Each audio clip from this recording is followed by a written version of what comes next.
Star Trek 57, M23, take 2.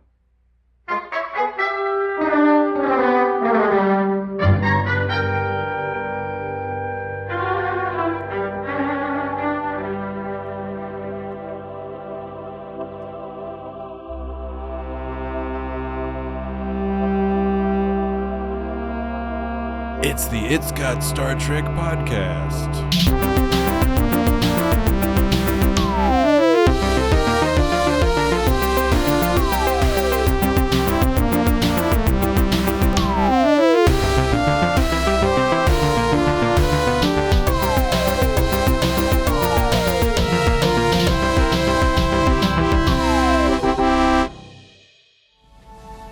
What have you done to my friends? I've done nothing.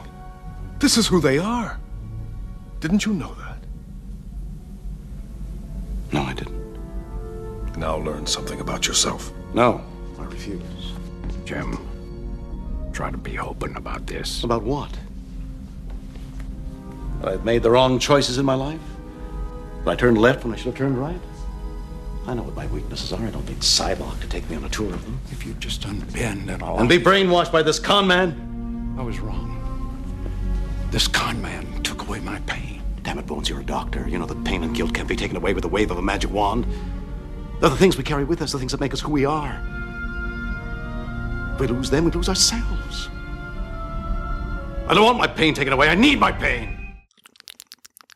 Yeah. Hey, Dan, do you know what that is? I don't wanna, It's his lips. I don't want to. No. You want to know what this? Take a guess. What is it? It's your butt. I don't have a clue. It's a floppy helicopter. It's a floppy helicopter. Floppy helicopter. Oh my God, don't do this to me. All right, I won't do that to you. What I'll do, in lieu of that, What I'll do in lieu of you? in lieu For shoe? of the goofy noises with my mouth, Bart'll do. with my wet mouth, I will introduce the podcast. How's that? Bart'll do.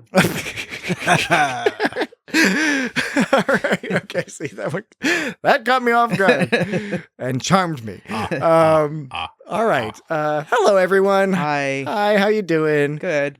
Welcome to the It's Got Star Trek podcast. There's so much I want to tell I think you. I forgot to last week was the 270th episode, and I think I forgot to mention that. So this week I'll mention that this is the 271st episode He's good. of the Really? of the It's Got Star Trek podcast. Do you notice when he says he's good and he looks at Sulu and goes, really? Really? Why did he look at Sulu as in like, are you good, Sulu? Like he was giving him a little shit there. A little bit of shit. A little bit of shit. You know? A little bit of shit. A little bit. All right, so this is episode 271. No, I'm right. And if you're just tuning in, if this is the first episode of It's Got Star Trek. Then what the fuck is wrong with you? Go back to last week, idiot. All right, well, I mean, I was going to convey a similar message to Dan with perhaps a little less aggression. But yes, this is part 2. You should, In fact, I'm just getting started. we want to warn you. I'm just going to give you a heads up. We already got started. This is part 2 of a 2-part discussion of Star Trek V, The Final Frontier. How can I repay you for this miracle? I mean, seriously, I know I mentioned it in the first episode, but that scene with that guy, the whole So guy, weird. it's burned into my memory. I know. It really, because since I was like 9 or 10, whenever I first saw this, which was around the time, I saw this, by the way, I saw Star Trek V the first time on a Pan Am transatlantic flight. Oh, tight, When in fact, it might be, and Dan, where were you going? I was probably going to Germany or Austria or something. probably. But Dan, you know what? What? Okay, so in the last episode, Dan was getting a little aggro with me because he was saying he was saying I was being real soft on this movie, and I wasn't even disagreeing with him. I don't think I was being aggro. He was being a little aggro. I think you were he was being all aggro. puffing up. I was puffing up. His chest was all like, and Dan is, I don't. He's Y'all, like, I can't y'all believe haven't that seen us- you like this movie so much. Oh, give me what I want. Dan could kick my ass pretty hard if he wanted to. So I don't know I'm gonna about be that. real nice to him. My hand is all fucked up, remember? Oh, okay, so I'll remember that. Yeah. when you're fucking. But you could still sitting bite on me. him. I can't stretch my arm out too far because then I feel a ligament go crazy in my palm of my hand. Dan was on the wrestling team and he knows all those squirrely wrestling moves. Right. with like thumbs up the butt and all that Yeah. stuff. No. I know, like 5-on-2. I know 5-on-2. 5-on-2, the Father Nelson. But Dan, what I was saying, Dan was like, you're really giving this movie a lot of credit. And I Yeah. was realizing that it's possible. I don't 100% know. It's possible that Star Trek V is the first Star Trek that I saw in enough of a conscious way that got me into Star Trek. Because I used to not be into Star Trek, and my memory is that Star Trek the animated series is what initially got me into Star Trek, and I still think that's true. I think that's the first Star Trek I was exposed to on Nickelodeon as a kid. I think the same goes for me, sir. But I think that opened me up to watching this when it was on the airplane. I mean, granted, it was the only thing that was on at the time because that's how those airplanes back in the was day it the were. kind with the giant screen and Yes. the red and the green and the blue light behind you? Yes, to make it was the... a giant screen that everyone had to watch the same screen, Yeah. and your headphones were in your Yeah, seat. and I remember like I saw Back to the Future on there. I remember there was the one of them. I remember it was like there was three separate lights, a Yeah. red, a green, RGB essentially, RGB. and they were three separate colored lights that by the time they hit the screen, they made it all Yeah. together. But if you look back at the projector, it was three separate I colors. remember that shit. We grew up in wild Yeah. times. It was the fucking Cold War and shit. Yeah, we couldn't smoke on planes back then though. That was No, that was a little before our No, time. no. I was on planes where you could smoke. Oh, really? Yeah, I remember that. On transatlantic flights, maybe remember not you could domestic, smoke. but transatlantic, you could smoke. They had a. Me too. I don't think you could smoke at the whole cabin. I think there were, but it was, of course, it was just like restaurants. It didn't matter if you're smoking in one part of the airplane. Yeah.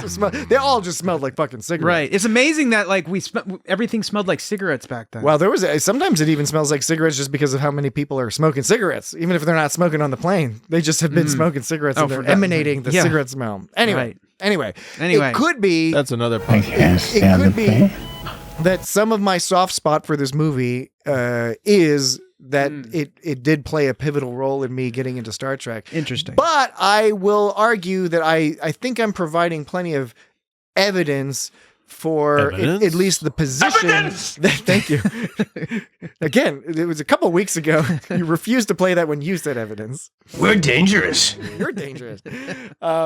Clear. I don't get it. You don't get it. But I do. I don't get it. I think there's a lot to love about this movie that can be supported by evidence in terms of just how it's put together, the ambition of its ideas, with the understanding that it is also a severely flawed movie for a lot of reasons, and we'll get into some of that at the end. I will say that when I sat down to watch this movie, I wasn't expecting to enjoy it as much as I ended up enjoying it. It's been a long ass time since I've seen this movie, and I was expecting to think it was really stupid and lame and awful. There were a lot of parts in it that I really felt a strong connection to, and there were a lot of cool parts. But yeah, there was some shit in there that I was just hard for me to sort of get past, I guess. But Totally. but I didn't actually enjoy watching it for the most part. It's just when every once in a while something would happen, I'd be like, "What the fuck?" You know? There are Right. some. There's a few of those. What the fucks? Yeah, and I mentioned in last week's episode Pepper that through. I'm not a fan of Scotty bumping his head and being dumb.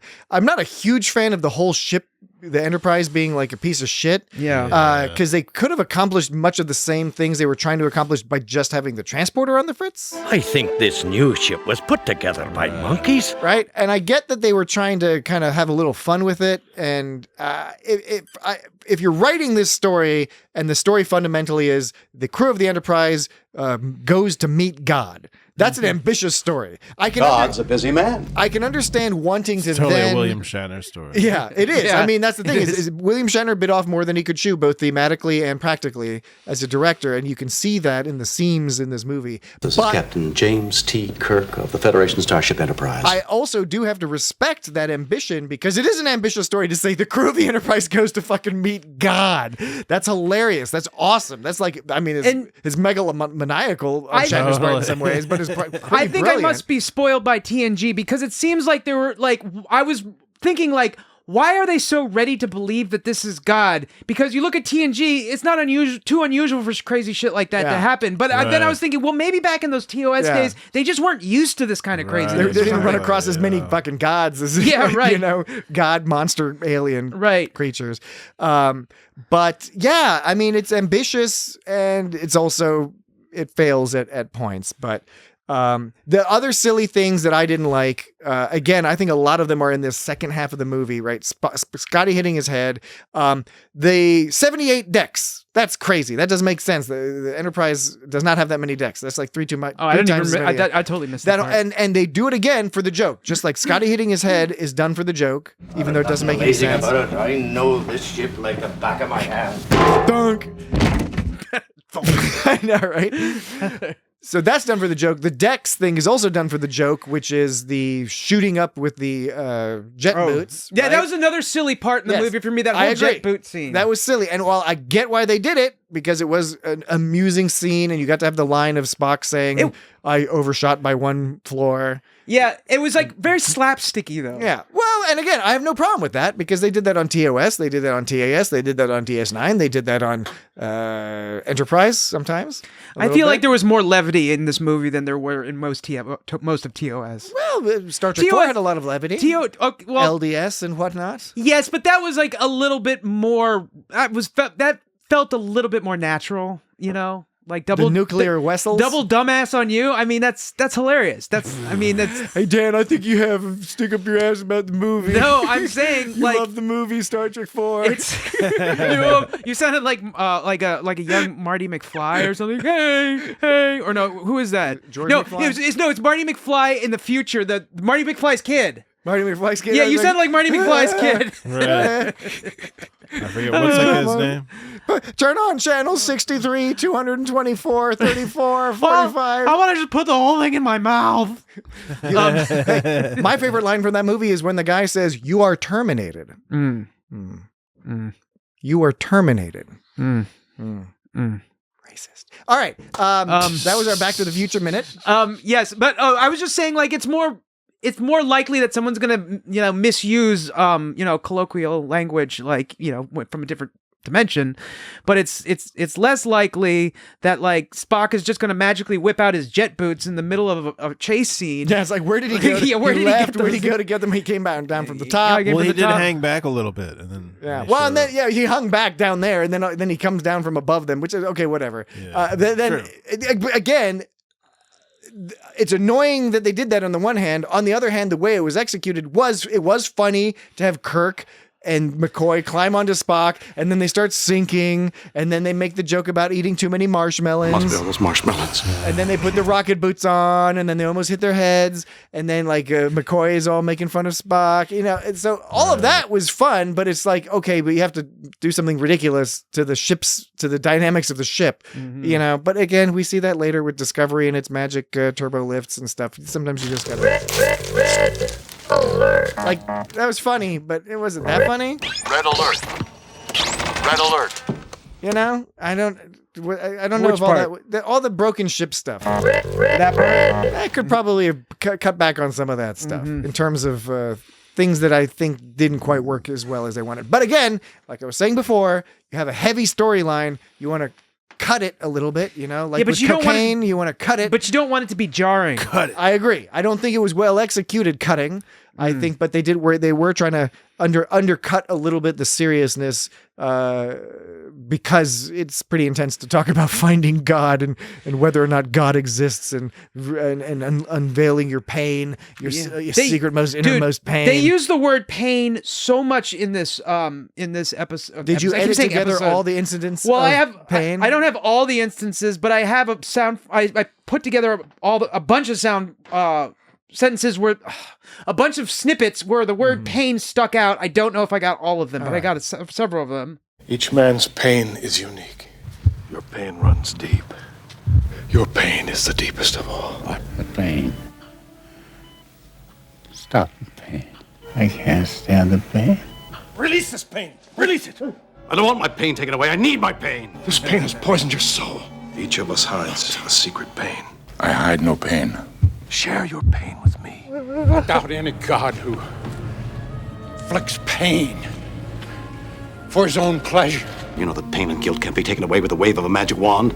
That was a bunch of the pains. That was actually a fast-talking Kirk right there. Oh, yeah. Play that. You know that pain and guilt can't be taken away with the wave of a magic wand. Yeah. Then there was also follow-up. They're the things we carry with us, the things that make us who we are. I was gonna do that again. They're the things we carry with us, the things that make us who we are. They're the things we carry with us, the things that make us who we are. I hide no pain. They're the things we carry with us, the things that make us who we are. That's great. Burnham takes after Fast Talking Kirk. Yeah, that's right. Fast Talking Burnham. I don't want my pain taken away. I need my pain. I like that line. That was a good line for some reason. Well, that's a famous line. We'll get back to that in 1 second because I did want to comment that I thought after all that pain stuff, and I enjoyed that very much. I kind of half expected you to have like a wrestler coming up, bringing the pain, or something, some sort of tag, like Macho Man. Yeah, that would have been funnier, wouldn't it? Would have been fun. Anyway, this wasn't meant. It was meant to entertain. Well, okay, so we get. I think it's a good time though because it's about where we're at in the discussion here. Is they've taken over. It was not the my ship. intention to amuse you. They've taken over the ship implausibly. Annoyingly, implausibly taken over the ship with the Cybok's magic cult leader powers. But Cybok's. Do you think? Okay, I'm sorry. I was going to introduce a different subject. All right. Well, I was just getting to the point where now we get to see Cybok's power in more depth, and we alluded to this in the first episode last week, where he goes into this room they have. I don't know what you'd call this room, this rec room, or I don't know. Are you talking about the big ship wheel? It's kind of like their version of 10 Forward. And in fact, I think it was 10 Forward redressed. So I think it was TNG 10 Forward, but just done up a little differently, right? So it's their version. It's the Enterprise A's version of 10 Forward, where Spock goes to contemplate and where they're all chatting. And then, Cybok comes in and tries to do his number on all three of them, right? And so first we see McCoy and his father. Do you think that's super intense scene? Do you think that's why part of why, other than the fact he's a doctor, but part of why McCoy was getting so pissed off at Kirk early on for climbing? No, 100%. And again, I do think this is a relatively well. Really piss me off, Jim. What you have done is betray every man on the ship. Sorry, that was not what I meant to play. I meant to play the human life. The human life one. There's so many sounds in this episode. It's really. I'm reaching the limit of how many sounds I should include in one. In one brain. God damn irresponsible. Right. There was another one about life, wasn't there? About human life. Playing with human life. Playing games with life. Yeah. No, so that was part of the reason. I think, and I argue that this is not a masterpiece, right? Star Trek 6 close to a masterpiece. Star Trek 2 is close to a masterpiece in terms of the writing structure. This one's not that, but it's very well written. He's McCoy's, everything works. It all works throughout the whole movie. McCoy is stressed about death. And then we see why here. Now, you can argue whether that fits with the rest of his character or not. For me, it works really well. Yeah, I think it works really well. And then they really had to fucking drill it home with, and then they found a cure. And it's another thing that sticks out in my mind from childhood. It was like, a goddamn cure! Yeah, right. Right? And you imagine how horrible somebody would feel. And it's I specific. can't stand the pain. Because it's McCoy is a doctor, right? It's not just like everyone wants to help their parents, but like if you're a doctor, that's an extra acute thing if you're not in a position to help them. When you've been trained to help people, and you can't use your powers to help one of the people you love most, right? So that's a super intense scene, right? By the way, there's two I'm a doctor references in this movie. One of them, McCoy goes, "I can't do that, Dad, but how can I watch him suffer like this?" Then Cybok goes, "You're a doctor." And McCoy goes, "I'm his son." And then the other part, that was Cybok going, "You're a doctor." And he's like, "I'm his son." That's like McCoy saying, like, "I'm a doctor, not a bricklayer." It's just another form of that. Then there was another one where Bones goes, "I was wrong. This con man took away my pain." And Kirk says, "Damn it, Bones, you're a doctor. Yeah. You know that pain and guilt can't be taken away with the wave of a magic wand?" Yeah. You know that pain and guilt can't be taken away with the wave of a magic wand. They're the things we carry with us, the things that make us who we are. Well, and we'll get to that Kirk's comment in a second, because then after McCoy, real McCoy. And the thing is I think this is a very well acted scene where Cybok is saying, like, I can take your pain away, and McCoy is straight up like, how? He's curious. Cybok. He's very curious. He's from a clinician standpoint. He's like, "Oh, I'm interested." McCoy even thinks it's bullshit at that point, but he's still curious. Well, he immediately turned after that and was like, "Kirk, just keep an open mind." He's the most open to it because he's already curious, because the idea of lifting that pain that he carries appeals to him, right? That's the classic thing. That's how you manipulate people, is you go after their weak spots, and that's a weak spot. I have little choice but to sample your beans. So then Sybok moves on to Spock, right? And we're thinking, right. Spock's going to be a tougher sell, and he is in the end. But there's a moment there where we're like, because Sybok immediately, using his powers, initiates this vision of Spock being born, crying. Right, that's the first thing you notice is the crying, which seems, who knows if one presumes Vulcan babies probably cry, but it's a stark, it's very human sound, the cry of the baby, and then handed to his square-jawed young Sarek, who says, is like so human or whatever, right? And you're like, fuck, man, that's fucked up. You can imagine Sarek sucks. Yeah, I mean, he's kind of racist, right? I mean, this is not news to us, and we know the situation with Sarek. He just likes the human ladies. That's true. But so we see that with Spock, and you see Spock be visibly impacted by that, right? We don't get to see Kirk's vision, and again, we'll talk about Kirk's philosophy in a second. But both Spock and McCoy's issues were with their daddies. They both had daddy issues. Totally. Do you think Kirk's pain would have been a daddy issue as well? Or would it have been something else? I mean, it's probably, wouldn't it be with his son or something? Yeah, but that's still kind of a daddy issue. It's like a reverse daddy issue. Yeah. That's a daddy-o issue. That's a daddy-o issue? Yeah, I think that's because it's dad, daddy-o, right? Is it dad, daddy, No, you're thinking of daddy-o? Susu Studio. You're thinking. You're right. You guys are weird. You're weird, Jesse. Totally. Not General Cord. Yeah. I thought Kirk hated Klingons. Why was he all like? He seemed to think pretty highly of General Cord. Oh no, he respects Klingons. You can hate what you respect. He hates them in part because they killed his son. But he was like, not General Cord. He almost was like, oh no. Yeah, no. Oh, I mean, no. it's like in Hunt for Red October, the Americans and the Russians both respect each other because they in the military. Yeah, but you're not going to be like, not him. Oh no. It sounded like he was like bummed out by it. I mean, he's like, oh no, not General Cord. Oh no. You've certainly evolved the line from what it is in the movie. Well, here it is. Not General Cord. Not General Cord. Oh man. All right, you're coloring it a certain way. I am a foolish old man. Not General Cord. He is a bit of a foolish old man. Oh, okay. But before we go on break, we do want to at least get through Kirk's side of things, right? So Sybok then goes up to Kirk. He's turned McCoy, and he thinks he may have at least come close to turning Spock. And so he goes to Kirk, and Kirk goes into his whole routine about needing his pain. And I wanted to know what you guys thought about this, because I know this is another thing that sticks with me, and for better or worse, have incorporated into my sort of baseline philosophy. Not necessarily that I agree with Kirk, but that this is something to consider. This is a position worth considering, which is, as Kirk states outright, that you need your pain as part of you because it's part of what makes you who you are. Now, again, I'm not saying that I 100% agree with that, but I do find it a very interesting and captivating philosophy, especially when Kirk gets to say something like, I need my pain.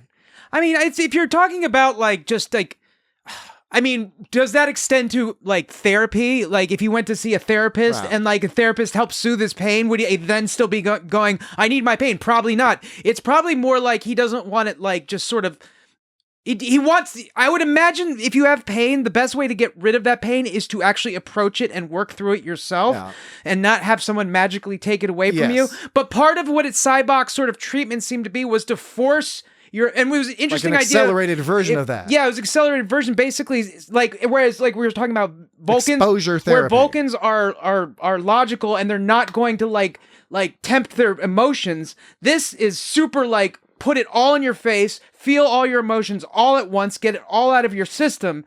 So there is still sort of like a treatment aspect to what Sybok's doing. So it's not entirely clear, but and that's part of what makes him sympathetic is his position seems logical, right? Whose? Sybok's, in a way. I mean, he's suggesting you have tamped down your pain. That's not cool. It's fucking with your innards, giving you a bad time. Let's get it out in front. Let's deal with it, and then you'll feel better. So it's not entirely clear what that line is supposed to mean in that context. Now, like I said, for me, I would need my pain, and the only way I'd want to get rid of my pain is if I processed it and dealt with it, because it made it instead of having it sort of wrenched out of me and like you were saying, it's a part of you.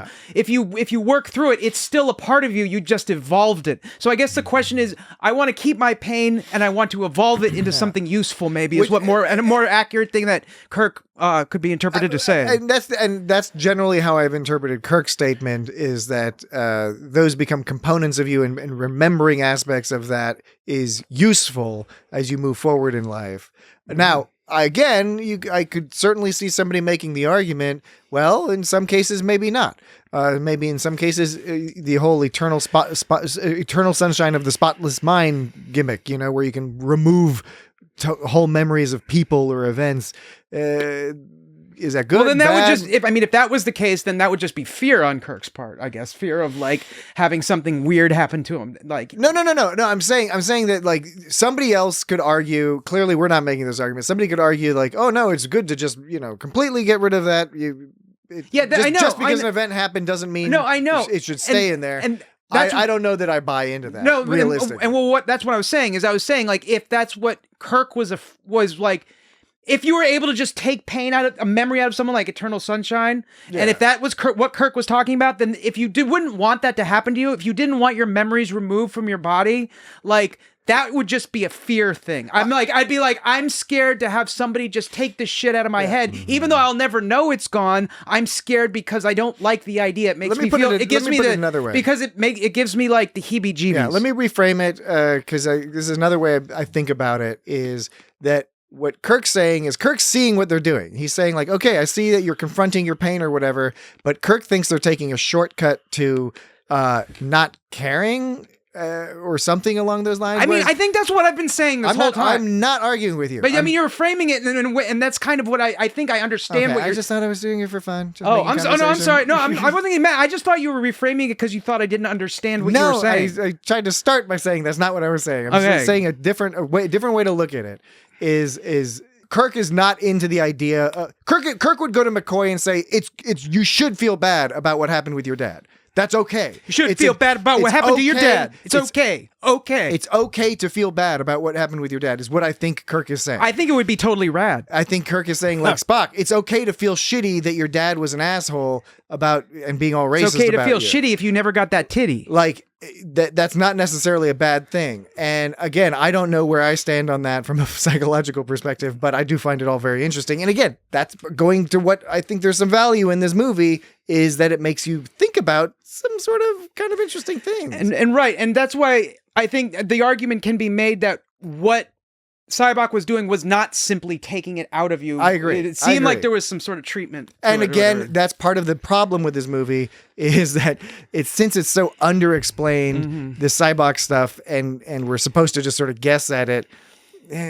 What exactly are we talking about? How are we supposed to make a decision on the value or problems of what Sybok is doing with these people? Do you think they call him Sybok because he's psychological? It could be. Could be. He's like a psycho Klingon. He's a psycho Vulcan. Well, and it's also like, the people all seem to like recover very quickly. Like once Sybok is done with them, Kirk is like just cool, like Uhura and Sulu and stuff, they're not brainwashed anymore at a certain point. It's just all good. Yeah, it almost seemed like at the last part of the movie, like Kirk was almost, he wasn't believing Sybok, but he started to become really fascinated in the whole thing. It was almost like at one point he was going to bring his phaser, and Sybok was like, no. Yeah. And he was like, fine, we'll do it your way. I don't know if that was because he was afraid that like Sybok would send his crew after him, or if Kirk was just showing him respect for being like, this is something cool that I should check out. And he was right up to that point. I mean, I don't know that Kirk at any point actually thought that God was that they're going to meet God, but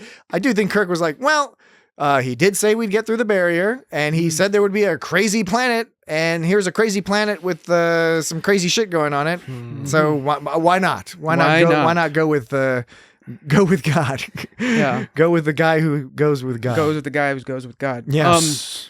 Are we taking a break now, or do we want to? Oh yes, we should take a break. Yeah, good call, Dan. Sorry, we got all excited. Okay, we'll take a break, and then when we come back from the break, we'll continue our discussion of Star Trek V: The Final Frontier. Be right back. Let's get out of here.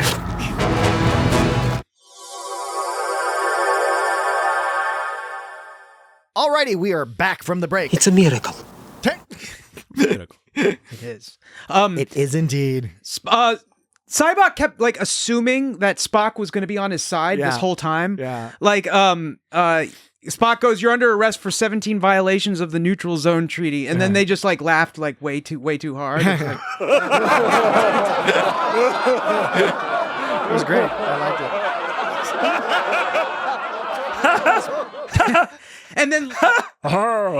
And then later on, Sybok was like leaving with Kirk and company, and he like looked at Spock, and he's like, he just like, Spock, come on, what are you waiting for? I know, right? And Spock's like, I'm not with you, man. Like, you know, Spock's like, you didn't even know I was gonna be here. Yeah, right. Like, why are you all like up in my shit all of a I know. sudden? He's just like, dude, you're lagging, Spock. You Yeah. know, and that happened a few times, and so Well, that was a little almost- presumptuous on Well, Spybok. it almost implies that Spock may have had some attraction to Sybok's philosophy when he was younger, but again, we didn't know, see that. We didn't learn quite enough about that. Earlier I was playing the pain sound effects. It reminded me of this one. I doubt any God who inflicts pain for his own pleasure. Are we at this point in the episode yet? With the God part? Well, Yeah. not quite, because first there's the whole let's talk about Scotty's the escape thing. I know we talked about the other part of the escape. I did like the Morse code joke. That was cute. Oh, yeah. Stand back, and they're like, what? Boom. Right. Yeah, that was It was stand back. Stand back. And then Scotty's like, don't you know it's jailbreak when you see one? Yeah, right. He's like, what are you talking? Just let us fucking leave, dude. Yeah. Come on. I know, right?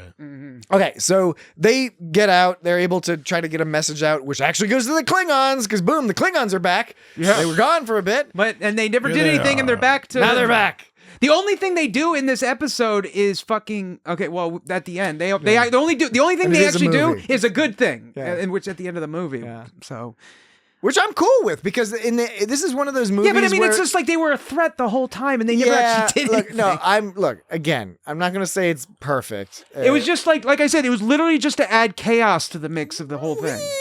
I would say it's a form of storytelling Tension. that you see in Manufactured tension. No, look, they don't quite get it right, but this is storytelling you see like in Miyazaki films. You see in a number of films where there's not really a real antagonist. The people who are antagonists, it's miscommunication or misplaced but sincere It's good intentions, or Ill things like that. communication. And in the case of of Claw, right, like he is being an asshole, like he wants to kill them all, but in the end, he's like, all right, you know, I'll follow the rule, you know, I'll follow orders from my commander. You know, it's, yeah, I get it. It's not the most interesting thing in the world, because he's just constantly like, I want to fucking kill these people for no particular reason. And you'd think that'd be a problem if you have, you know, the Klingons are always just, I mean, because same thing happened in Star Trek 3, right? With Commander Krug. He wanted to go steal Genesis, or, you know, get the secrets of the Genesis device, right? So Klingons seem to have these people, they're consistent. It's a pretty convenient plot point to always have the Klingons be like, oh, you just have a rogue Klingon who's trying to fuck with some shit. Mm-hmm. But, you know, what are you going to do? What are you gonna do? That's what they did. What are you gonna do? So Vulcans have princesses. Yeah. Isn't that interesting? Yeah. They have princesses. They're Wasn't T'Pring a Vulcan princess? Or something like that?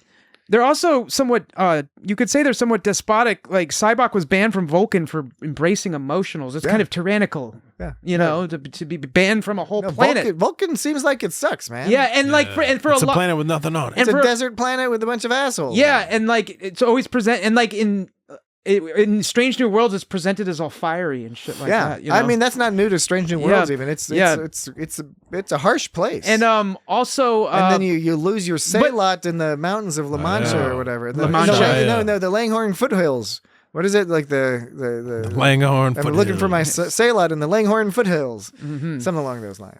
And then they also, I think it's interesting that they're like super logical, but they also have a strong sense of spirituality, which is kind of a fun little. Oh yeah, no, spin on it. Vulcans are very interesting characters. Yeah. I'm not that keen to live on Vulcan. I'd like to visit. Yeah. It's like a lot of places. It's fun to visit. Check It's it better out. when they visit you. But the only question I have is, when you visit Vulcan, where will you stay? I don't get it. Give it a second. Where would I stay? There you go. There we go. And what are you gonna eat? Evidence! all right, okay. But we've been talking about what Vulcans can and cannot do, and they make it very explicit here. I'm a Vulcan. I'm incapable of lying. Right here, we hear it for here first, folks. Yeah, but he's They lying. cannot lie. No, but he's lying. That's the classic logic puzzle. No, but if he's lying, then that means he's not lying. But if he's not lying, that means he is lying. No, but it if he's doesn't- lying, it means he's not lying. But if he's not lying, it means he is. You know it doesn't. Are you going to mean that. explode? I think I might. I think I yes, just good might. Old, good old Spock. But yeah, okay. Do you know row your boat? Row. So they take over the ship, they fly it through the barrier, and We're gonna everyone's get the freaked shot. out about that.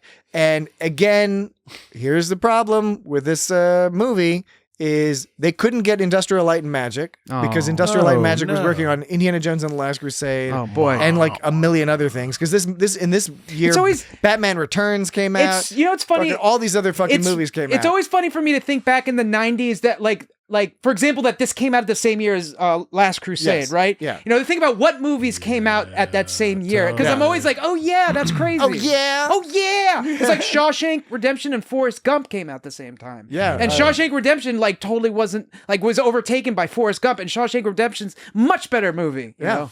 Yeah. I mean, they're totally different it's movies, kind but of like Shawshank Redemption is a better movie. yeah, it's a better movie. Forrest Gump actually kind of sucks. Kind of a goofy movie. Forrest Gump, if you actually watch it, look at it, It's not really a movie. you're gonna be like, wait a second. I enjoyed it the movie first sucks. time through, but now every time I Yeah. watch it, it gives me like the ooglies. No, I don't know, it makes my skin crawl. When you watch it back, it's a problematic movie. It's not just. I'm not saying it's not. It's a anyway. Well, I mean, that's a whole other. discussion. you're coming from the point where it's not a good movie, and I'm just saying it gives me the creeps when I watch it. I don't know I something hear about you. it. Maybe it's all those '60s tunes, like all the leaves are brown Yeah, that's and the creeping me out. sky is gray. Like those songs, I like think you're right. like yeah. California Dreaming. Those songs freak me out. There's something about them freak me out. It's because It's not they're bad. They're not bad songs. They're just like freak me out. those songs. From a creepy those, time. Those songs upset you because they're about.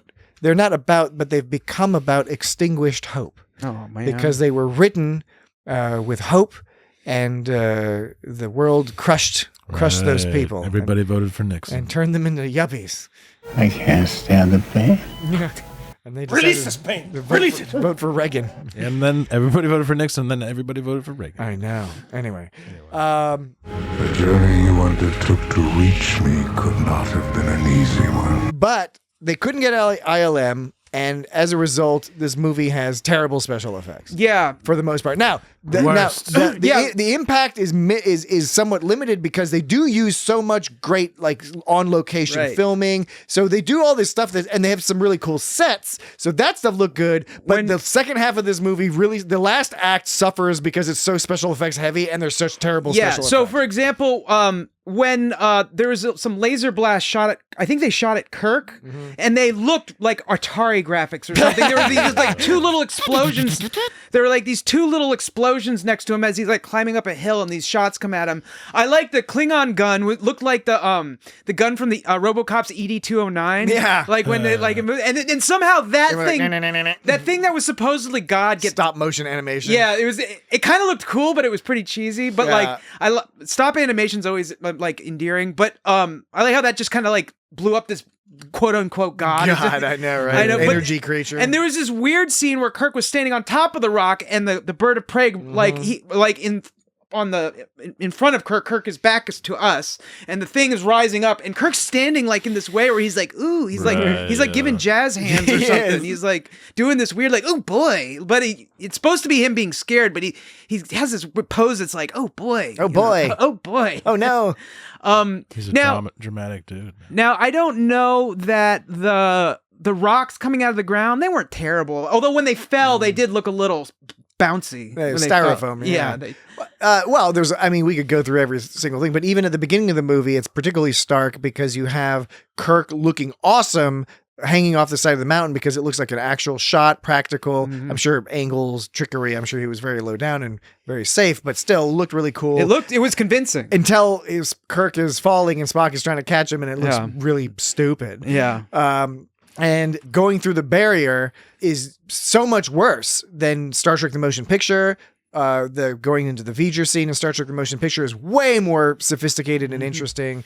The time travel in Star Trek 4, way more sophisticated and interesting. So this is a later movie with way worse special effects, because going through the Great Barrier was just taking, all they did was film some water and drop like food coloring in it and then do like a negative image of that. But like, warbly space. But I think what made it more effective was like the crew standing there and the music that was playing above that. Music was and makes the film. And that part, and then that led into when they were wandering a planet, which is just a shot of them wandering through some like deserty Arizona, but it's a cool desert. Southern California, whatever. I don't know where it is, but the thing is like the way they're wandering through it with the music and the shots they have gives you this feeling of like you get to sort of sit back and soak it all in and just kind of like, and it's a good a moment to ponder, not the negative term ponderous, but like ponderous, that's kind of like a negative. If you say ponderous something is negative, but you can ponder or be pondering. Ponderoni, ponderific, ponderosa, ponderino, ponderoni, Danny Ponderino, ponderoni. But Jesse Pomodoro, Papa, row your boat. Hey, Mr. Kennedy. I don't wanna. Please don't send me into outer space. I didn't save the music Mr. cues, Kennedy. but I used to have this album. Now, granted, I had the soundtracks to all the Star Trek movies, but Star Trek 5, along with Star Trek 2 and 3, were the most played of the soundtracks, and most of it is the third act. This third act music, it's really effective. The Finding God music, all of that is really nice. Jerry Goldsmith, good on ya. I know you're dead, but good on ya. So Star Trek 6 is like a better movie all around. Way better movie, yeah. But there are moments that give me more feeling in Star Trek 5 than in 6. Star Trek 5 is a more emotional. Yeah, Star Trek. And the story is more ambitious. Star Trek 6 is more adventurous or whatever. Yeah. But whatever that emotion is, I feel strong. There are moments that make me feel stronger in whatever emotion you want to call it. Yeah.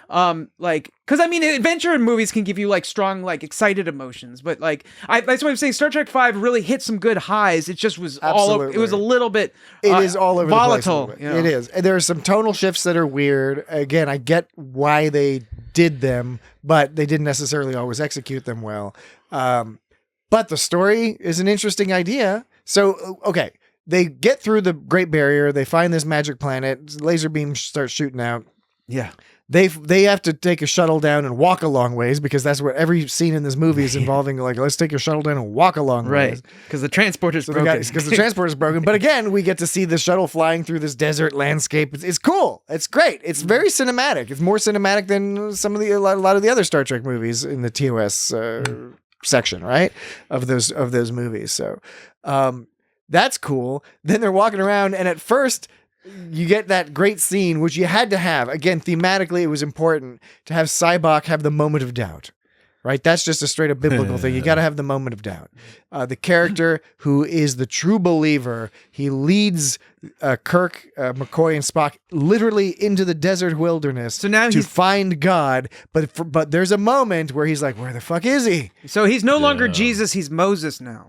Well, Jesus also went into the wilderness. Yeah, but Moses was the one that led people around and got lost and was like, fuck, and had to depend on his faith to get him through. Yeah, okay. All right, that's fair. Yeah, to lead him to the land of milk and honey. But Jesus did go into the desert and had his doubts about God and divinity. And so I'd still say he's more like Moses in this part. Earlier he's more like Jesus. All right. So regardless, probably a reason for that.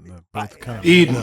I thought Lawrence Luckenbill did a good job of portraying that on Sybok's face, right? That real like, oh no, what's happening? Yeah. And then to have it immediately switch around once those rocks start pumping up. Yeah. And everyone's like, what the fuck is this? This is very theatrical. Yeah. And then this alien creature starts talking to them and doing all the different faces of God. They're all very male faces. Yeah. For whatever. There was some kind of like beastie face and some kind of philosopher face, and there were all these faces. Yeah. Yeah. It is I. Yeah, I thought that was a sort of this alien. It was cool. It looked cool, even though the effects were whatever cheesy. But like, I think it was effective. Like you were saying, everything got dark, which like out of nowhere, which was it was a neat effect, and that's just done through lighting, basically. And then that was again a budgetary choice because they were just having trouble. Yeah, but it was effective, and even the cheesy rocks were effective. Yeah, just how they have it in agree. sequence, and this face comes and appears out of nowhere. Once again, the question is like, why are these guys assuming this is a god? We don't find anything out about this creature. We don't know why it's imprisoned. We don't know anything about it. We don't know why. Well, at first they don't know it's imprisoned. They sort of mentions that halfway through the conversation. Yeah, offhandedly, he's like, I've been imprisoned. I'm so sad, and like.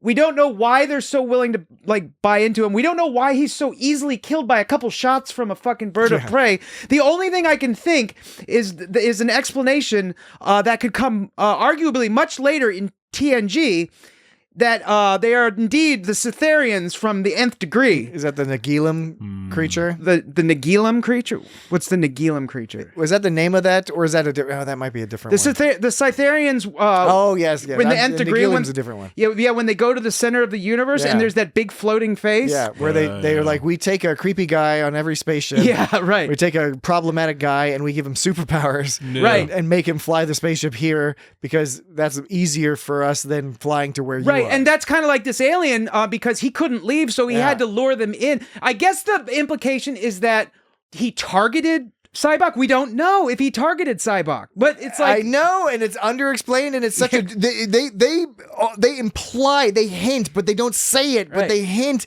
that the reason the galactic barrier exists might be to imprison this one creature. Right. Is it such a but in that case, are they so powerful? Like, why can they be blown up with a laser cannon?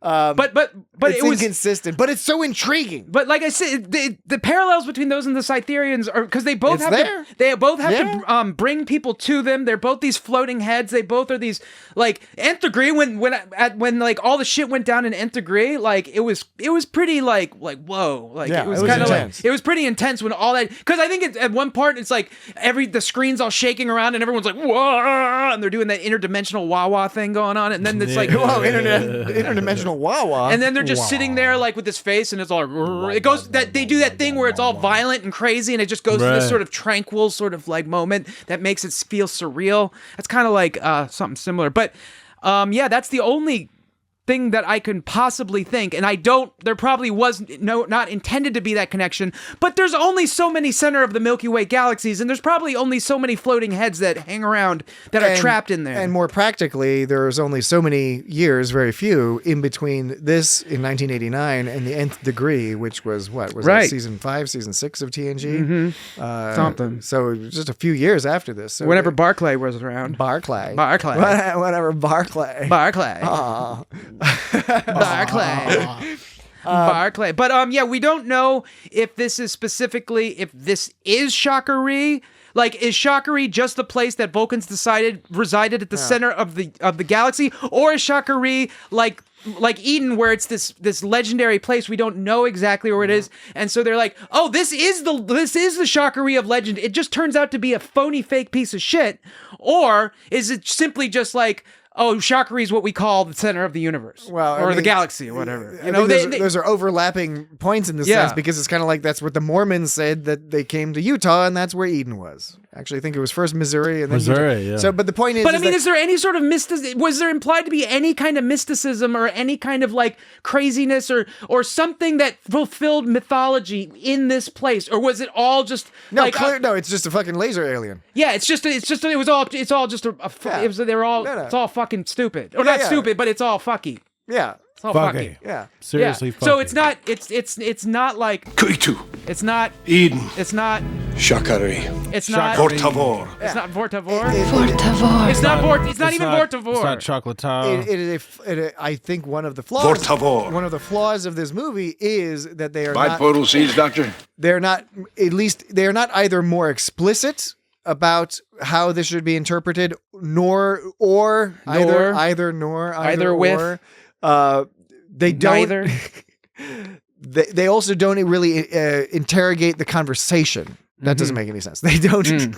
Let's pull back a second. Let's pull back. Let's pull back a second. Go up a few levels. One option would have been to be more explicit, saying, yes, all the cultures got their ideas from this monster creature. Yeah, right. That would be one way you to could say, that. is this monster They could be creature explicit. like that's a sort of fake God where it's like it is what people think is God, Which but is it turns out he's an asshole. In TNG's The Devil's Do, or whatever. Devil's Do? Is it whatever that's Devil's Do? Right. Or that one they say, no, the devil, it was this alien. Well, right? that's what happened in Into Darkness, Star Trek Into Darkness at the beginning when they like ran away from that planet and they ended like there was an opening 10 minutes. Yeah, I know what you're talking about. Yeah, and they actually that was the trailer for that movie was just the first 10 minutes of that movie. I remember, which was crazy. But it wasn't related to the rest of the movie, but they like dropped some like Enterprise shit on the planet and they were chased around by all these like planet native people, and then it turned out the Enterprise, they worshipped like some kind of picture of the Enterprise. It's like that thing, right? Where it's like they're not gods, but people thought they saw them. Yeah. So people probably saw this alien and was like cargo cult. Yeah, but you're saying that's one of the possibilities. They could have said that explicitly, or the other alternative, my preferred alternative, which is I always like it when Star Trek does this, is where they posit that, or they say maybe that's the case, or maybe not. You know, maybe that's a source of some of these things, or maybe the reverse is true. Maybe this creature takes advantage of people's pre-existing mythologies, because that's kind of like what the devil do.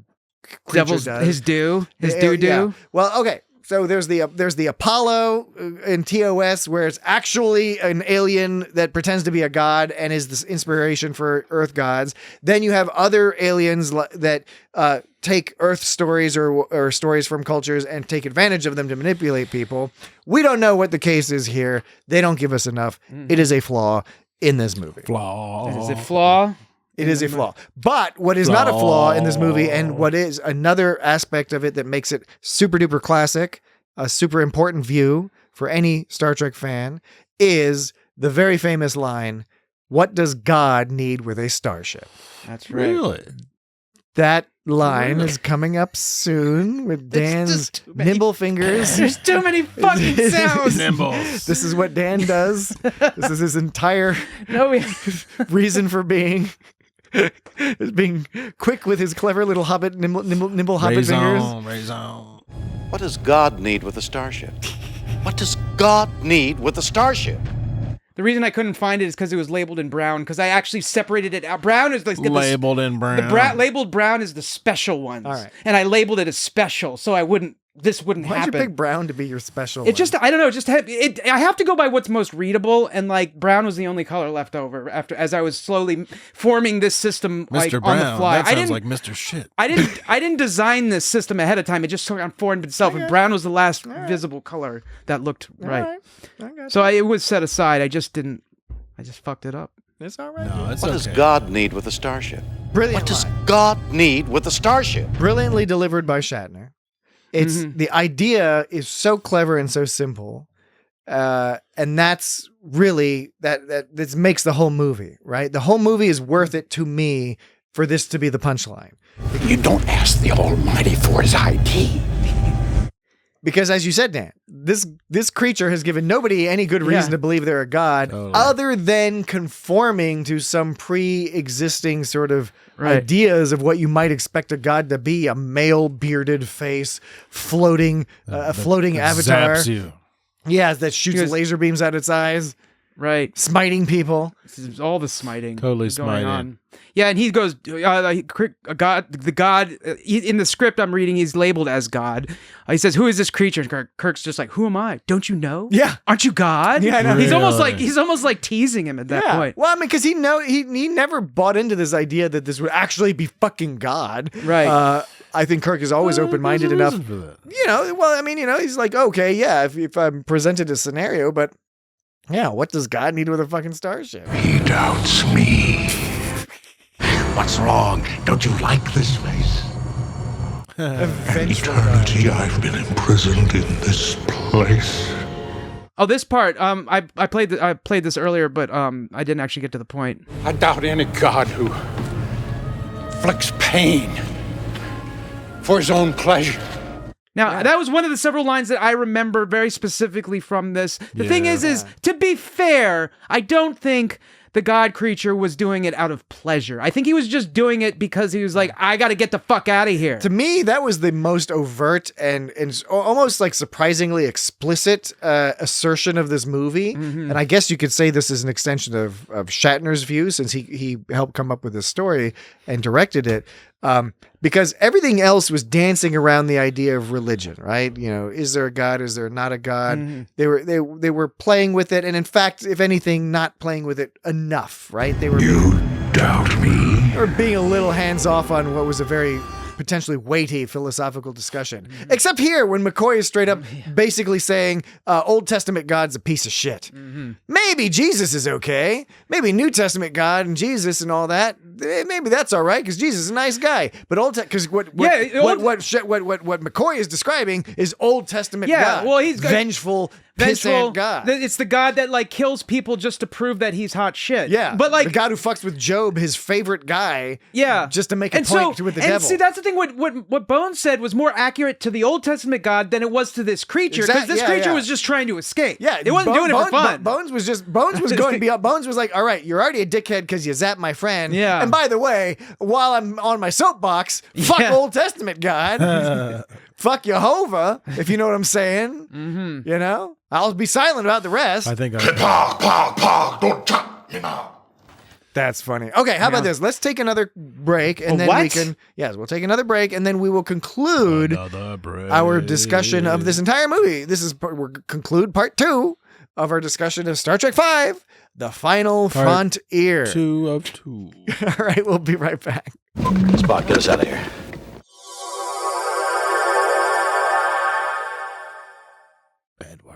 All right, we're back. Would you care for a wee nip of Scotch whiskey? I'd care for a wee nip of Scotch whiskey. I'm into brown liquors. What are you waiting for? I got you some for Christmas. Yeah, I got some. Jesse got me some very nice Scotch for a week. Why have you done this to my friend?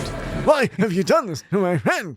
All right, so as we wrap up this discussion, You know, you two could drive a man to drink. Kirk interrogates God. God gets all pissed off. Oh yeah, everyone else gets mad. I think we've already seen how like they've already driven him to drink in other episodes. Yeah, well, that's fair.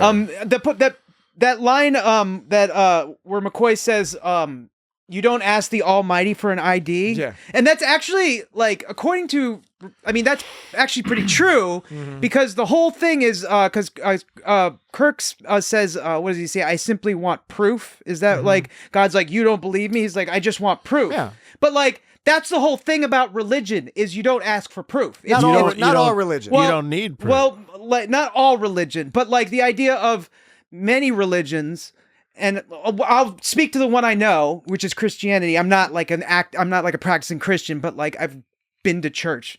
So like I've been to church. This guy's been to church. I've been to church. Check it out. This guy's been to church. As soon as I got this guy's been all the way up to church. As soon as I got confirmed, I found out like I didn't have to go anymore, and I was like, really? I can stay home? That's amazing. They send you the minutes. That was the best thing about getting confirmed, is I didn't have to go to church anymore. But I have much respect if you like church. Yeah. I got nothing against it. But I get the point you're making, that yes, faith. I don't like right. Faith in the religious context is a tenet of many religions, certainly of Christianity. Right, and so that's the whole thing, is asking proof is incompatible with that ideology. It's like when which is like when, what was it, Bill Nye got into that debate with that religious leader. I can't with remember. the creationist. Yeah, and the thing is those discussions are not compatible, because they're both basing their arguments off of separate, separate premises that don't really interact with each other. It's like, well, one side is saying, well, if you look at this A, B, and C, you'll see that D, E, and F, and the other one's like, well, they just say this, so this. You know, it's like faith versus empirical evidence are like.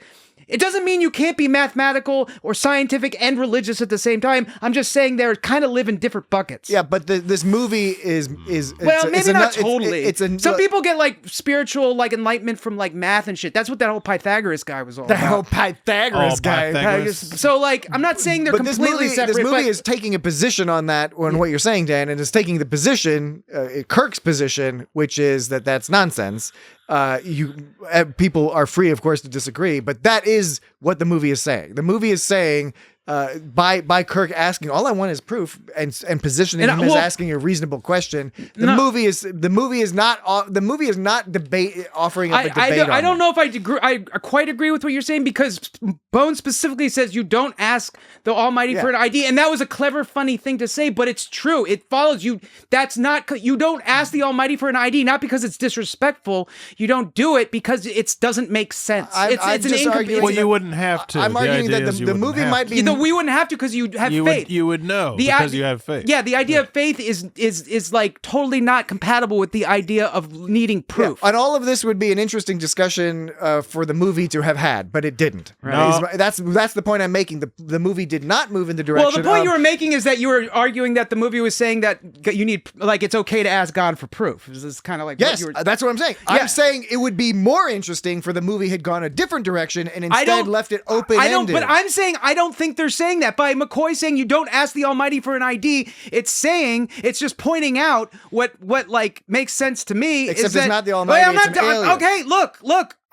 Let me finish what I'm saying. No. Okay? Finish. I'm not saying it doesn't matter if it's the Almighty or not. What Bones was saying, whether it's the Almighty or not, the point he was making when he says you don't ask the Almighty for an ID, it points out what I sort of like makes sense to me, which is, you don't ask God for an ID because it doesn't make sense. It's not a logical thing to do, because you have God is based on faith, which is not based on evidence, and you have evidence, which is not based on faith, and it's like asking a Blue for a 7. It doesn't fucking make sense. You know what I'm saying? Hey, Blue, give me a 7. It's like, what are you talking about? Right. It's not compatible is what I'm saying. I totally understand. And so when Kirk's saying I need proof, it's like you can't get proof from God because it's all faith-based and what you believe. That's, anyways. I think that's all a very interesting discussion. I'm just arguing I think the movie doesn't think that, because I think the movie disagrees with McCoy. I don't agree with that assessment. Because I think in the movie, alien is the bad guy and they kill an alien with a laser weapon. I get what you're saying. I just don't think that that's what the movie is. I don't agree with that. I don't agree with your assessment, because I don't think feedback. It is StarTrek.com. I don't think that the alien is Patrick Wright. I don't think the creature not being an actual god has any bearing on that discussion, on that aspect of the. We'll move on. I don't think we're not going to resolve it. I don't think that the creature being God or an alien, I don't think either way has a bearing on that part of the discussion. Okay. What if he was all like, so lonely? I know, right? That was a more interesting version of this story. Was what was that? It's the very first episode of Star Trek TAS, the animated series. God damn it! Why is it where no man is fucking what is some it called? Kind of best of something? Fuck! I hate when I can't remember those episodes. Now, give me what I want. Yes, I will.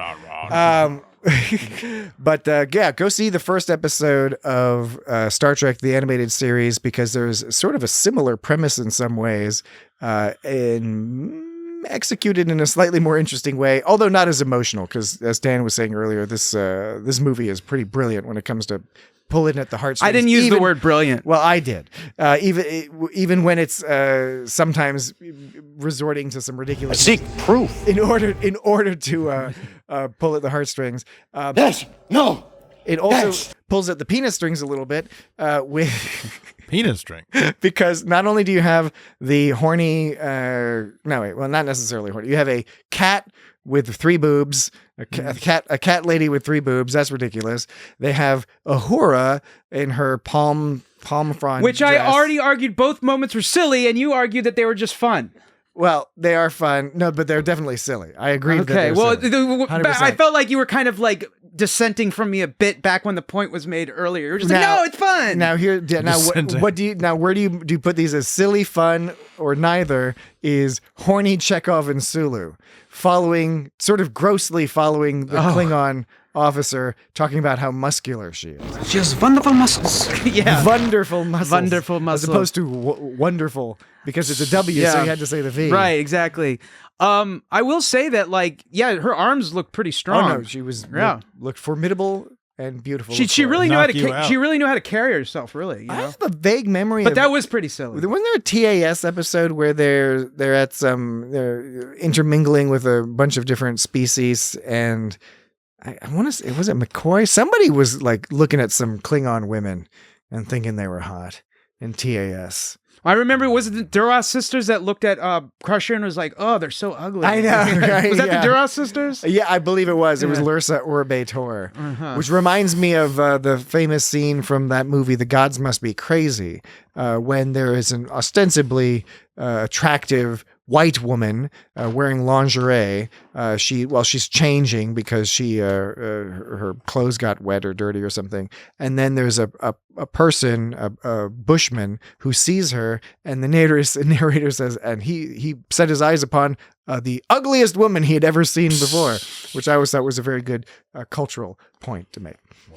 Is this the only time that Kirk gets legitimately pissed off at Spock?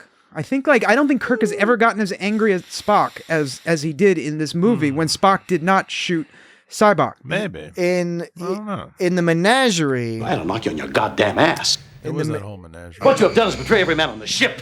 Yeah, in the menagerie, when Spock is court-martialed, he gets annoyed at Spock, but he's annoyed at Spock because he believes that Spock's not like helping himself for whatever reason. Yeah, Kirk is like really fucking pissed at Scott, like Spock. Yeah, Scott, Spock, Black. Yeah, Spock, no, you're right. Scott, Tackback, Scott. He's pissed at Scott.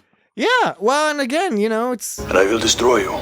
The impact is felt more strongly because of how close their relationship is, just in general. Shoot him! But also, what we see demonstrated at the beginning of the movie, right? And so the betrayal, the perceived betrayal, we know it's if you're watching the movie again, you don't really think Spock is betraying him. You're like, well, what's going on here? No, it's not possible. Spock the tension is almost undermined by the fact that we as the audience simply do not believe that Spock is going to do something that's going to fuck over Kirk and the rest of them, right? We just know that's not going to happen. So there's not a moment where we're like, oh my God, what's Spock doing? Is Spock going to do some evil shit? No, that would never happen. It's not like he's Data and can be reprogrammed, right? That's something you can believe. Can Data lie? Sure. If people program him to. Yeah. There were two moments where the bad guy said, "I will destroy you" in this movie. Once God says, "Bring me the ship or I will destroy you."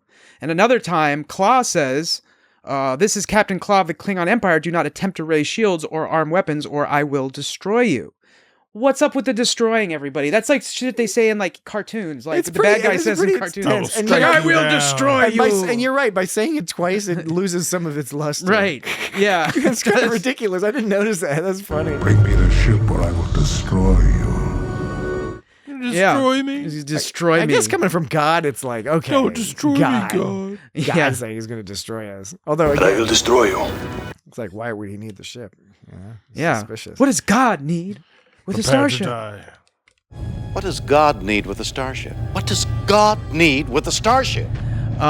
Yeah. So with the destroying. I like the when Kirk was all like, hugging up on Spock or whatever. Oh, yes, it's not in front of the Klingon. Please, Captain, not in front of the Klingon. Okay, now that one I couldn't tell. Obviously, it was just meant to be a funny. But was Spock's human side embarrassed, or was he simply saying, "Look, you can't show weakness in front of the Klingons because that'll make us seem that we won't get what we want." It seemed like he was a little embarrassed.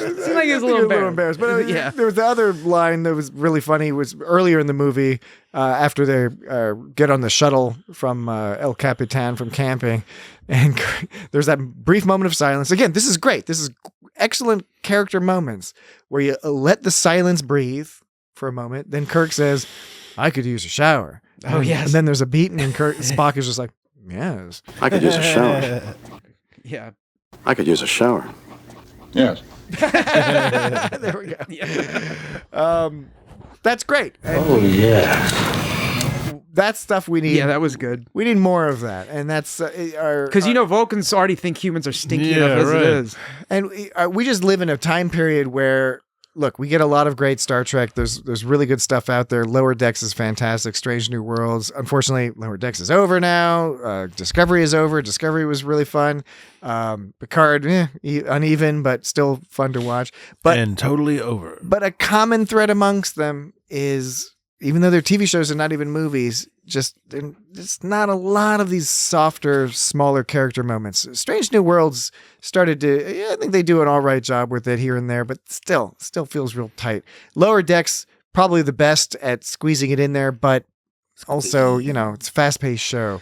So I miss some of the stuff that you get. Again, TNG, Deep Space Nine, all those. You had a bunch of clunker episodes, sure, but Star Trek V to me is like one of those, season 2 TNG episodes. It's not that great, but you want to watch it because it'll have some some B plot with Geordi and Data that has all this cool Geordi and Data stuff, even if the main story is stupid or boring, right? And Star Trek V to me kind of falls into that category of, yeah, it's flawed, it's got problems, but it's got these little gems in there that are awesome, and it would be sad to not have seen them if you're a Star Trek fan, particularly if you're a fan of the Kirk, Spock, McCoy, that whole business, right? Well, how did you feel about the scene where they were lying to Uhura? Sulu and Chekhov were lying to Uhura and said there was like a blizzard outside, and then like Chekhov started blowing into the comm and being like, "It's so windy." That was silly. See, that was one of my silly moments. It was silly. I marked down some more. We've gone over like a bunch of. They're just playing. I guess they're playing with their friend. They're playing with their friend. Yeah, I guess they're just goofing around. Sure. Yeah, they're just goofing around. They weren't actually trying. I could see like you and me calling up Jesse, and Jesse being like, "Where the hell are you guys?" And we could be all like, well, yeah. We're just like holding hands, goofing around. It's like, were they really lost, or were they just totally goofing around? Like, let's just go goof around in the woods. Like, also, how do you get lost? Well, what about when Spock caught Kirk like inches above the ground, and then Kirk goes, "Hi, Bones, mind if we drop in for dinner?" That's pretty silly. I don't know, but I laughed at it. Yeah. Let's see. How about the I already mentioned the three-breasted cat dancing battle where he like threw her like across the room. There's one part where Kirk goes, he looks at Spock and says, that's when he got mad at Spock and said, "I should knock you on your ass." And Spock goes, "If you think it will help." Yeah, I like that too. And then Bones go, "You want me to hold him, Jim?" You want me to hold him? That was the most Ta'ana-ish that Dr. McCoy was in the whole movie. Right. He was very Ta'ana-ish. Ta'ana-ish. There was actually Kirk said something in response to that. He said, he says, I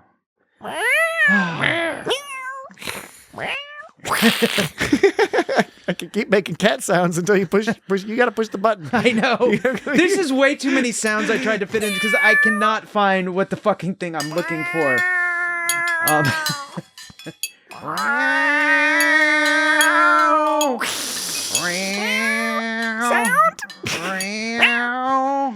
You want me to come over here and push it for you? I'm gonna reach across the table.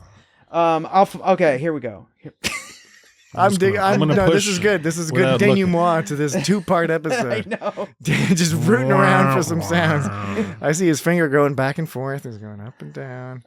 Like, here we go. All right, here we go. So after this is gonna be totally worth it. I know. Let's do it. Because when Bones goes like, "You want me to hold him for you?"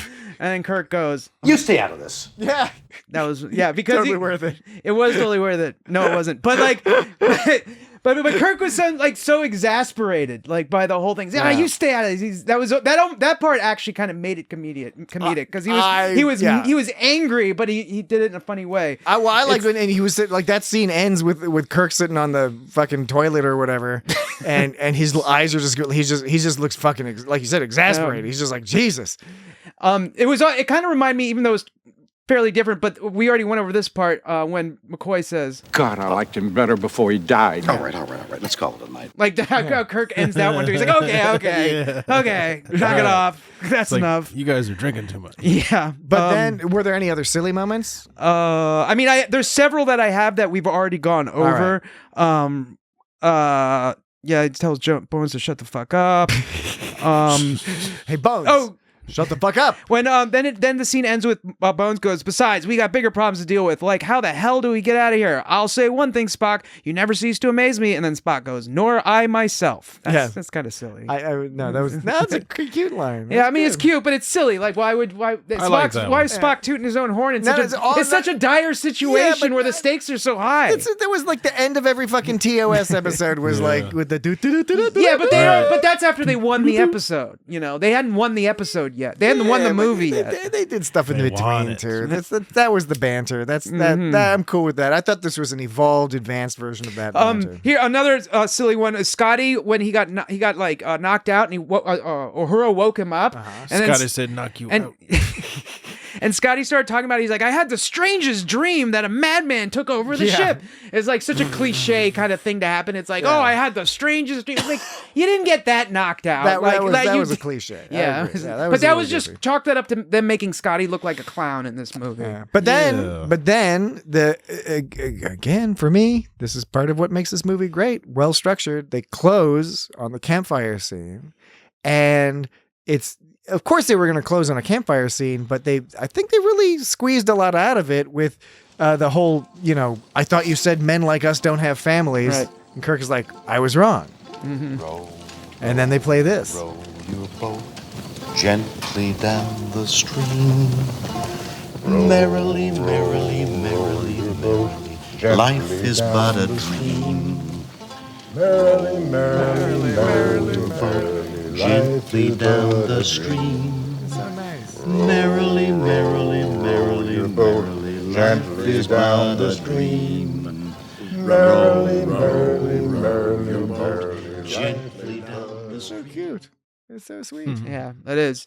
Although I still hold okay, this is hundreds of years in the future, so all bets are off. But I don't think anyone actually sits around singing rounds of "Row, Row, Row Your Boat" unless you're in fucking summer camp and you're in 5th grade or some shit, Or you're reminiscing about summer camp in 5th grade. Maybe in musicology class. Or Yeah, something. right. I don't know. It's fun to sit around a fire. I know. I didn't say anything about sitting around a fire, and I didn't say anything about singing songs. But let's Dan sing. likes to sit around the fire. What should we sing? Camptown Races or Row, Row, Row Your Boat? Neither. Think a better song to sing. Right. All right. Well, what would your suggestion be? I don't know.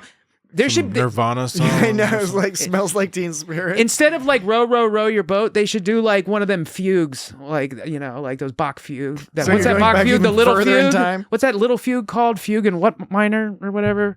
What is the little fugue called? Which little fugue? The one the one that's like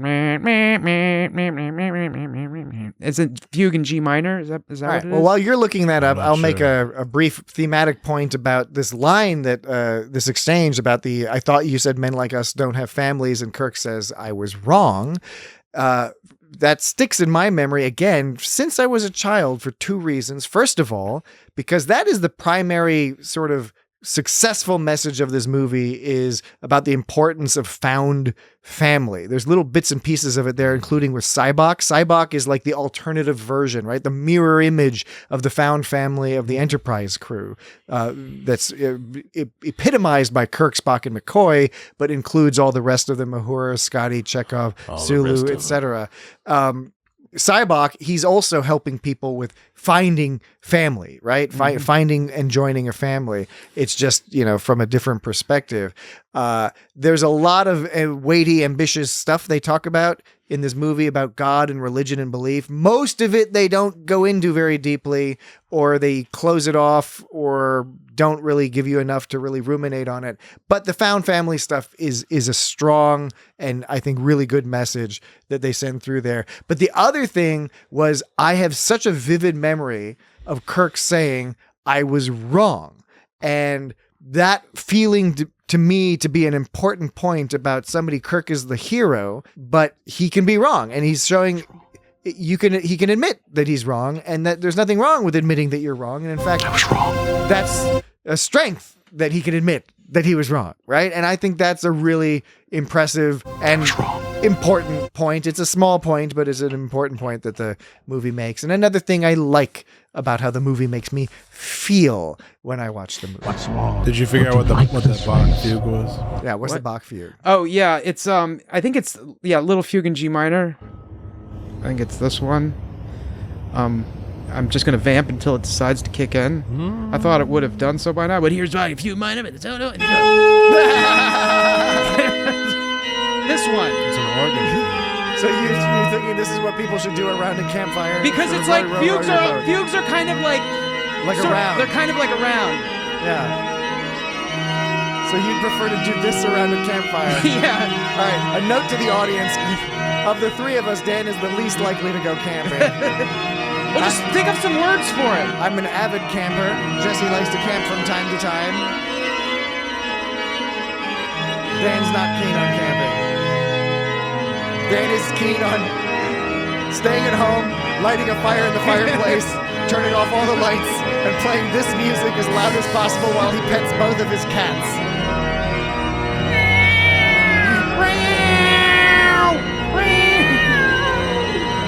All right, I think that's enough fugue. A fugue isn't around. A masterful fade out, by the way. Thank you. Just clicking that volume button down. It was believable. I know fugue is not around, but it's in the same. It's a similar. It's a similar sport. It's a similar. It's in the same. There are similarities. It's probably a fugue. A fugue is to a round what meatloaf is to a hamburger. I think you're going to say what meatloaf was to... Maybe that's a discussion for a different Metallica. All right. We got to shut things down here, but one last point I wanted to make is, I don't know if you noticed, but in the end credits, which, by the way, the end credit medley, fantastic. If you want a sample of the music, because you should get this soundtrack or go listen to it on YouTube. I think it's all available on YouTube. The music's great.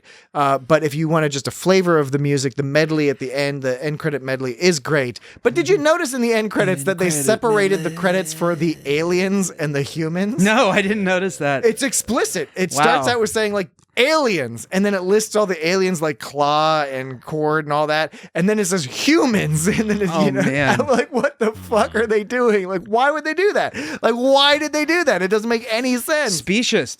Well, speaking of which, when Kirk goes, "Cosmic thoughts, gentlemen," McCoy goes, "We were speculating, is God really out there?" And Kirk goes, "Maybe he's not out there, Bones. Maybe he's right here in the human heart." Yes. That's blasphemous and specious. It was specious and blasphemous because I couldn't care less about it being blasphemous. Because it's not by me, but specious is not so nice. I'm saying it's both. I'm saying it's both blasphemous and specious because it's like they're saying. I mean, okay, God is in the heart. It's blasphemous depending on your own viewpoint. I mean, I guess my viewpoint it is not blasphemous. I guess it's not technically blasphemous because it's not saying if that's what your belief is. Because God's it's because it's not. I'm trying to say for people who do believe it. I guess it's not because God is like everywhere, even in the toilet, right? Oh, it depends. So he's in your heart. Even in Christianity, it depends on your sect, because some sects, like Catholicism, your relationship with God is to some degree mediated through the priests and the hierarchical clergy. In other sects of Christianity, as well as other religions, you have a direct relationship. But in any form of Christianity, to make some comparison to yourself to God is kind of somewhat blasphemous. Even though they say man was made in God's image, it's still blasphemous to imply that any part of you is God.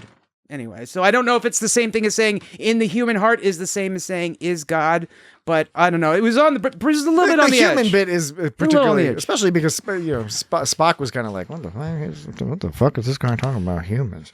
Well, human heart. Well, like who's the Vulcan god? Isn't there some Vulcan god? Yeah, probably. Shakari. We should mention a few little trivia tidbits that I think most people know.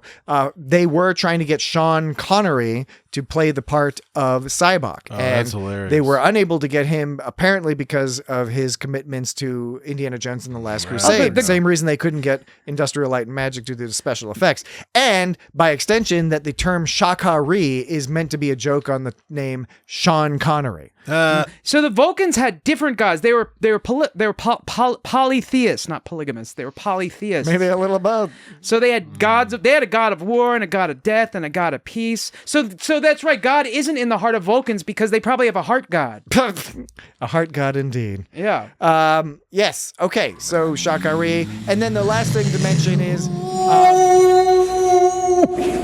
You remember what that was? Yes. What was that? That's when the guy got his foot stepped on.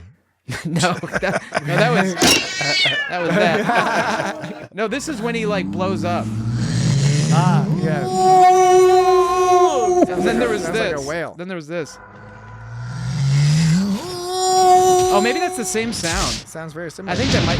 Anyway, we got to end that this. was where I the think one that blew was up. you We when need you to went, end this. went to the bathroom. That was pretty much oh, now. Yeah, it was when I went to the bathroom because I was on the toilet and I was like, whoa! Okay. Hot. It's the big one. It's the big one. End of the podcast. End of the podcast. We did not get into, and if you're interested, go. What you fear Go is the unknown. Go read up on the behind the scenes stuff, because as Sincera mentioned in his voicemail that we played in our first episode. Go read up on my behind. You know what I mean, though. go read up on the behind the scenes. Behind, you know what I mean. There were a lot of issues with the filming of this and the production of this. Didn't you say that there were supposed to be big giant monsters or something running around? There were supposed to be, instead of just rock pillars, there were going to be rock monsters, and then they were Was there going to be a rock lobster? They were going to transform into devil demon creatures. Was there going to be a rock lobster? No. But there was going to be all this other stuff that did not get realized because they weren't able to get the special effects done. Were there supposed to be monsters in the part where they were just wandering like in around the land, or was that only supposed to appear after the rocks came up? I think it was the rocks coming up was going to be rock monsters. Rock monster! all this stuff was going to happen, and then after they escaping the god, they was going to turn into demons. Angels, it was going to be angels that turned into demons. We were at a podcast. You know, again, it was ambitious, but go read about it. It's kind of interesting. But that'll do it for us this week. You guys did a good one this time. Rock monster. It's a good podcast. Next week, who knows? We're gonna. Well, you didn't do so bad yourself, Jesse. We're probably gonna go back to Dan's algorithm next week. So keep an eye on social media. Excuse me. Or our website to figure out what we're gonna discuss next week. And speaking of which, our website is www.itsgotstartrek.com, and our social media pretty much everywhere is at It's Got Star Trek. Do that, you should be able to find us. Not possible. Lots of action over at Blue Sky. You can check us out on Threads. Threads. We're on. I will not. We're on Facebook and YouTube and all that jazz. Find us there. It'll be fun. But until next week, we wish you all the best. Hope you've enjoyed this one. We enjoyed talking about Star Trek V, and we'll talk to you about something else next week. Bye-bye. What are you standing around for? Do you not know a jailbreak when you see one? Are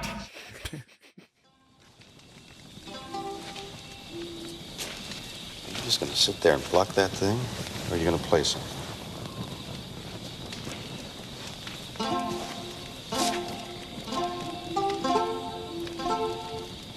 Row, row, row your boat gently down the stream. Merrily, merrily, merrily, merrily, life is but a dream. Merrily, merrily, merrily, your boat gently down the stream. Merrily, merrily, merrily, merrily, life is but a dream. merrily,